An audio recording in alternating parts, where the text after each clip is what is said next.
Epson এল 3110 3118 এল 3210 3250 3150 যে মডেলের প্রিন্টারগুলো থাকে, এই প্রিন্টারের একটা কমন সমস্যা হলো কালি ঠিকঠাক মতো আসে না। যখন আপনি ছবি প্রিন্ট করেন, ছবিতে দাগ আসে, লেখা ঠিক মতো আসে না, লেখা কেটে যায়। এখানে আমি নজল চেক দিয়েছি, নজল চেক দিয়ে দেখানোর চেষ্টা করতেছি। দেখুন আমার নজল চেকটি কিন্তু একদম একুরেট না। দেখুন ব্ল্যাকের ভিতরে অনেক নজল কিন্তু ভাঙা আছে, এবং এই যে আপনার সায়ন মেজেন্টা এর ভিতরে কিন্তু ব্ল্যাক ঢুকে গেছে, দেখা যাচ্ছে। এই যে সমস্যাটি হয়, এই সমস্যাটা আসলে কেন হয় সম্পূর্ণ ভিডিও জুড়ে আমি দেখানোর চেষ্টা করব। অবশ্যই সাথে থাকুন, তাহলে আপনি শিখতে পারবেন কিভাবে এই যে কালার জাতীয় সমস্যা, এই যে আপনার প্রিন্টারের ছবি ঠিকঠাক মতো হইতেছে না, লেখা উঠে যাইতেছে বা লেখা কাইটে যাইতেছে, এইটা কিভাবে সমাধান করতে হয় এই বিষয়ে বিস্তারিত দেখানোর চেষ্টা করব। এবং আরেকটা বিষয় আপনারা শিখতে পারবেন এখান থেকে, যে অরিজিনাল কালি কিভাবে আপনার চিনতে হয়। অরিজিনাল কালি কিভাবে চিনবেন যেন প্রতারিত না হন, এই বিষয়ে কিন্তু আমরা ভিডিওতে দেখানোর চেষ্টা করব। এবং আরও কিছু কিছু গুরুত্বপূর্ণ টিপস দেওয়ার চেষ্টা করব। যদি আপনি নতুন দর্শক হয়ে থাকেন, অবশ্যই চ্যানেলটি সাবস্ক্রাইব করে পাশে থাকুন এবং বেল আইকনটি বাজিয়ে রাখুন, যাতে করে পরবর্তী ভিডিও আপলোড করার সাথে সাথে আপনি যেন সহজে পেয়ে যান। আপনার যে কোনো বিষয় জানার জন্য, যেমন computer, laptop, printer, scanner, CCTV camera ও ফটোকপি মেশিনের যে কোনো বিষয় জানতে অবশ্যই কমেন্ট করুন। কমেন্টের উপর ভিত্তি করে পরবর্তী ভিডিও তৈরি করব, এবং যদি সাধারণ সমস্যা হয় অবশ্যই কমেন্টের মাধ্যমে সমাধান দেওয়ার চেষ্টা করব। দেখুন আমার হাতে দেখতেছেন, এটা একটা হলো ইপসন হেড, ঠিক আছে। এটা L130 থেকে আপনি 3250 যে সিরিজগুলো থাকে, এই সিরিজে আপনি ইউজ করতে পারবেন। তো এখানে অরিজিনাল একটি হেড, অরিজিনাল হেড কিভাবে চিনবেন এটা মাথায় রাখতে হবে।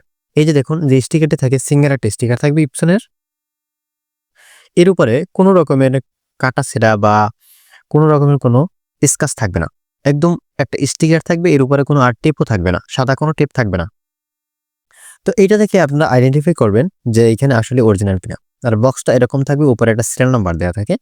তো এরকম খোলার পরে আমরা দেখতেছি যে একটা কভার দেয়া আছে, ঠিক আছে, সুন্দর একটা কভার দেওয়া থাকবে। কভারের ভিতরেই কিন্তু আপনার থাকবে হেড, আপনার যে মূল্যবান সম্পত্তি হেড, এই প্রিন্টার এই হেডটি থাকবে। দেখুন এইটা আরো স্পষ্ট বোঝার জন্য আপনাকে হেডটি খোলার পরে দেখুন একটু হালকা বুঝে পানি পানি আছে, আসলে ওগুলো পানি না, এগুলো ওয়েল দেয়া থাকে। হ্যাঁ, হেডের নজরের ভিতরে ওয়েল দেয়া থাকে, আর একদম স্বচ্ছ পিছনের যে জায়গাটা একদম স্বচ্ছ থাকে। আর দেখুন এইটা খুবই স্বচ্ছ, এখানে কোনো একটা কালির ছিটা ফোঁটাও থাকবে না।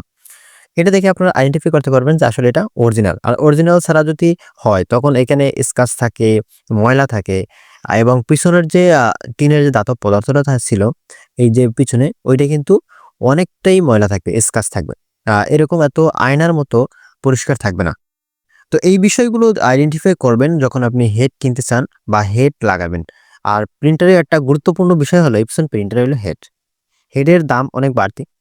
তো হেডের যত্ন কিভাবে নিবেন এই ভিডিওতে আমি দেখানোর চেষ্টা করব। হেড কিভাবে ভালো থাকবে, কি কি কারণে আপনার হেড নষ্ট হয়।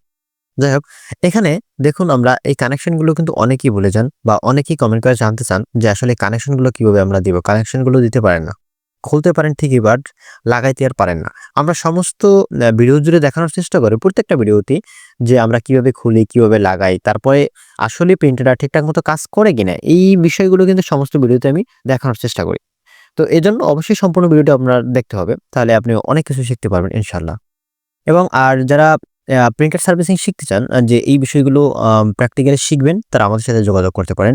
আমরা কালার প্রিন্টার এবং লেজার প্রিন্টার দুটো বিষয় কিন্তু অনলাইনে শেখানোর চেষ্টা করতেছি। আমাদের অলরেডি ব্যাচ চলমান আছে। যদি আপনি শিখতে চান অবশ্যই ডিসক্রিপশনে নাম্বার দেওয়া আছে, ওইখান থেকে আপনারা যোগাযোগ করতে পারেন।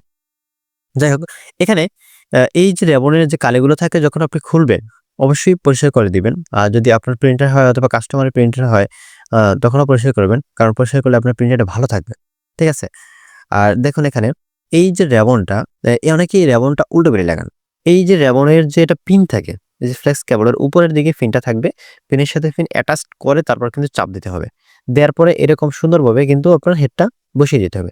বসিয়ে দেওয়ার পরেই আপনার এখানে ৩টা স্ক্রু থাকে, এই ৩টা স্ক্রু দিয়ে সুন্দরভাবে আটকাতে হবে। কোনো স্ক্রু যেন একটা বেশি টাইট দেয়া হয় বা একটা কম এরকম যেন না হয়। তা যদি আপনার একটা বেশি টাইট হয় আর একটা যদি কম হয় তখন কিন্তু হেডটা বাঁকা থাকবে। আর হেড যখনই বাঁকা থাকবে তখন কিন্তু আপনার প্রিন্ট ঠিকঠাক মতো হবে না। এই বিষয়টা কিন্তু মাথায় রাখবেন, ঠিক আছে? কারণ হেডটা যদি ঠিকঠাক মতো না বসে তখন কিন্তু লেখা মানে একটু এক পাশ থেকে এড়ে তেড়ে আসবে, ঠিক আছে? আর হেডটি কিন্তু নিচের দিকে বাজতে পারে। তো এইটা সাবধানতা ব্যবহার করবেন। এখন আমরা এই যে কার্টিশগুলো থাকে, এই কার্টিশের ভিতরের যে কালিটা আমাদের কাছে মূলত যে কাস্টমার নিয়ে আসছে। আচ্ছা, এখানে একটা মজার বিষয় দেখে দেখুন, এই যে ইপসন L003 যে কালিটা, এটা কিন্তু অরিজিনাল কালি। অরিজিনাল কালি চেনার উপায়গুলো আমরা একটু দেখব বিস্তারিতভাবে। এই আমরা কভারটা খুলবো। এই যে কভারটা খোলার পরে ভিতরের যে আমরা কালিটা পাবো, মেইন যে আমাদের কালিটা, এই যে বোতলটা, দেখুন বোতলের গায়ে সুন্দরভাবে লেখা আছে ইপসন। এখানে কিন্তু অস্পষ্ট থাকবে না। আর হাত দিয়ে এরকম চাপ দিয়ে দেখবেন ইপসন L31 বা 3210 ক্ষেত্রে চাপ দিয়ে দেখবেন, এবং পিছনে এই যে তলিতে লেখা থাকবে সুন্দরভাবে ইপসন, এবং এই জায়গাটা বোতলের যে মুখ থাকে আর কি উপরে, আমি এটা খুলি, এখানেও কিন্তু ইপসন সুন্দরভাবে লেখা থাকবে খোদাই করা। সো এটি কিন্তু বাংলাদেশের ক্ষেত্রে হয় যে থাকে, কিন্তু অত স্পষ্ট থাকবে না। যেমন এইটা হলো একদম এতটাই স্পষ্ট, দেখুন এই যে লেখার মানগুলো, উজ্জ্বলতা খুবই স্পষ্ট থাকবে। আর যেটা মাস্টার কপি বলে, অনেকেই মাস্টার কপিকে অরিজিনাল বলে চালিয়ে দেয়, এটা আসলে প্রতারণা। আর এটা চেনার উপায় হলো যে একদম স্পষ্ট থাকবে। আর উপরের যে এই জায়গাটা, এটা হলো মেইন ফ্যাক্ট। ওই যে ইপসন লেখা দেখা যাচ্ছে, ক্যামেরার আমি ভালো দেখাতে পারতেছি না। এই লেখাগুলো স্পষ্ট থাকবে। আর যদি মাস্টার কপি হয় তখন এখানে কিন্তু অস্পষ্ট থাকবে। বাংলাদেশের যে বোতলগুলো তৈরি করা হয় ওগুলো অস্পষ্ট থাকে, স্পষ্ট থাকে না। মানে এগুলো পুরো আপনার আয়নার মতো একদম যে পরিষ্কার থাকে ওইরকম পরিষ্কার থাকে। আর বাংলাদেশে এগুলো অস্বচ্ছ দেখা যায়। ঠিক আছে? এই বিষয়গুলো মাথায় রেখে তারপর আপনারা এই কালিগুলো কিনবেন।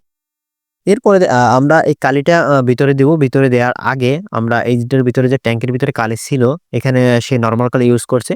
নরমাল কালি ইউজ করার কারণে কিন্তু হেডে সমস্যা হয়েছে। এই যে নজেল আমরা দেখাইছিলাম, ওই নজেলের সমস্যা হয়েছে। দেখুন এই কালিটা বের করার জন্য আগে কিন্তু ট্যাঙ্কটা আপনার খুলে নিতে হবে, কারণ ওর ভিতরে তো বাতাসে ঢুকতে হবে, তাই না? তো এই জন্য অবশ্যই আগে খুলে নেবেন। এই যে কালিগুলো আছে, কালি আমি বের করে দিতেছি।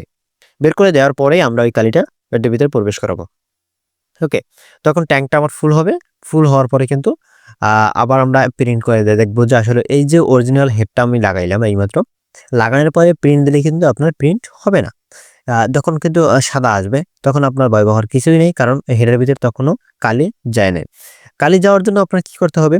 হেড ক্লিনিং দিতে হবে অথবা ম্যানুয়ালি পদ্ধতিতে করতে হবে। আমরা ম্যানুয়ালি পদ্ধতি কিভাবে করব? যেহেতু আমার প্রিন্টারটা খোলা, এই বিষয়ে আমরা বিস্তারিত দেখাবো ইনশাআল্লাহ। তো ধৈর্য ধারণ করে ভিডিওটি দেখুন। আমি আবার বলছি, আপনারা যারা নতুন দর্শক আছেন অবশ্যই চ্যানেলটি সাবস্ক্রাইব করে পাশে থাকুন। আর বেল আইকনটি বাজিয়ে রাখুন, যাতে করে পরবর্তী ভিডিও আপলোড দেওয়ার সাথে সাথে আপনার কাছে যেন নোটিফিকেশন চলে যায় আর আপনি যেন ওইখান থেকে দেখে উপকৃত হতে পারেন। আমাদের প্রতিটা ভিডিওর মেইন টপিক হলো মেইন বিষয় হলো যে আপনারা সহজে যেন এই বিষয়গুলো শিখতে পারেন। যেন প্রতারিত কারো কাছে না হন, বা নিজেই যেন আপনি কাজ করতে পারেন। এরকম যদি বিষয় যদি আপনাদের আরো শিখতে হয় বা জানতে হয়, আমাদের ট্রেনিং চলমান আছে। চাইলে আমাদের সাথে যোগাযোগ করতে পারেন। যাই হোক, এখানে আমি প্রিন্টারটি লাগাই দিয়েছি। দেওয়ার পরে এখন আমি প্রিন্ট করে দেখব যে আসলেই ঠিকমতো কালি দেয় কিনা। আপনাদেরকে বলছিলাম না যে হেড লাগানোর সাথে সাথে এরপর যদি প্রিন্ট দেন তখন কিরকম হয় এই বিষয়টা দেখাবো। তো এইজন্য এই যে প্রিন্ট দিতেছি, দেখুন আমি এবার নজল চেক দিয়ে দেখবো যে, বা টেস্ট প্রিন্ট দিয়ে দেখি যে আসলে কিরকম হয়। আর একটা কথা বলে রাখি, এখানে যে এই যে রেড লাইট ব্লিঙ্কিং করতেছে, আসলে এটা কেন রেড লাইট ব্লিঙ্কিং করে? কারণ আমার এখানে স্ক্যানার লাগানো নেই। স্ক্যানার যদি লাগানো না থাকে তখন কিন্তু রেড লাইট ব্লিঙ্কিং করবে, তবে প্রিন্ট হবে কিন্তু স্ক্যান হবে না। দেখুন এখানে একদম কিন্তু সাদা একটা পেপার চলে আসছে, কোনো লেখা নাই। ঠিক আছে? কোনো কিন্তু লেখা নাই। কারণ কি? আমার হেডের ভিতরে কিন্তু এখনো কালি প্রবেশ করে নাই। যখন আমরা নতুন প্রিন্টার কিনে নিয়ে আসি তখন কি আবার আমার ট্যাঙ্কটা থেকে আপনার যে হেড পর্যন্ত কালি নিয়ে আসতে হয়, যেটা হেড ক্লিনিং এর মাধ্যমে হয়। কিন্তু এই বিষয়টাই যেহেতু আমার এখানে খোলা, সেক্ষেত্রে আমি কিভাবে করতে পারি? আমার হেড ক্লিনিং দেব না।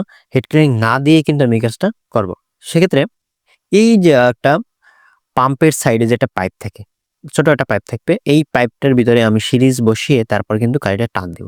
টান দিলে কি হবে? আপনার যেই ট্যাঙ্কের ভিতরে কালি আছে, কার্টিসের ভিতরে কালি আছে, বাট আপনার কিসে নাই কালি? হেডের ভিতরে কালি নেই। এই যে হেডের ভিতরে কালি নেওয়ার জন্য আমরা এখানে কালিটা নিয়ে আসবো। যদি পাম্প দিয়ে টান দিই তখন হেডের ভিতরে কালি হয়ে তারপর পাম্পে চলে আসবে। তবে এখানে একটু কালি হাতে আমার লেগে গেছে। এই কাজ করতে হলে কিন্তু এরকম কালি হাতে লাগবে। এটা স্বাভাবিক। তবে আপনারা এখানে হ্যান্ড গ্লোভস ব্যবহার করতে পারেন। হ্যান্ড গ্লোভস ব্যবহার করলে এই কালিটা আপনার লাগবে না। তবে এই কালিগুলো খুবই একটা মানে হাতে লাগলে আর ওঠে না। বুঝতে পারছেন? কিন্তু এমনি প্লাস্টিকের উপর থাকলে উঠে যায়, পানি দিলে আবার উঠে যায়। কিন্তু হাতে যদি লাগে কোনোভাবে ২-১ দিন ছাড়া আর উঠবে না। কম বেশি থাকবেই। তো সেক্ষেত্রে আপনারা চাইলে হ্যান্ড গ্লোভস ইউজ করতে পারেন। হ্যান্ড গ্লোভস ইউজ করলে আপনার এই কালিটা আর থাকবে না।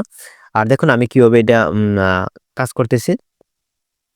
যে এই যে আপনার হেডটা এখান থেকে এরকম টান দিবেন, টান দেওয়ার পরে কিন্তু এই যে হেডের ভিতরের যে কালিটা থাকে, কালিটা কিন্তু চলে আসবে হেডের ভিতরে। কালিটা তারপর আমরা বের করে দেবো। বের করে দেওয়ার পরে এই যখন ফিটিং করতেছি, ফিটিং করে দেখবো যে আসলেই ঠিকমতো প্রিন্ট হয় কিনা। ওকে, তো আমরা আপনারা এইভাবে প্রথমে হেড ক্লিন নিয়ে এসে চাইলে আপনারা হেড ক্লিনিং দিতে পারেন, তাতে সমস্যা নাই, একটু সময় সাপেক্ষ। আর চাইলে আপনারা সিরিজ দিয়েও টানতে পারেন। আবার যে কোনো প্রিন্টার যদি কালি না দেয় তখন কিন্তু এই পাম্পের যে পাইপটা থাকে ওই পাইপ দিয়ে আপনার সিরিজ দিয়ে টান দিয়ে তারপর কিন্তু কালি নিয়ে আসতে পারেন। এটা হচ্ছিল আমাদের আগের প্রিন্ট। আমি এইটাই প্রিন্ট করি উল্টো পাশে, দেখবো আসলে কীরকম আসে, এইটার মতো ঠিকঠাক মতো আসে কিনা বা এর চেয়ে বেটার আসে কিনা, বা না আবার এইটার মতোই আসে, তাহলে তো সমস্যা, তাই না? সেক্ষেত্রে আমি ওই পেপারই প্রিন্ট করতেছি। আমি কম্পিউটার থেকে আবার নলেজ দিতেছি।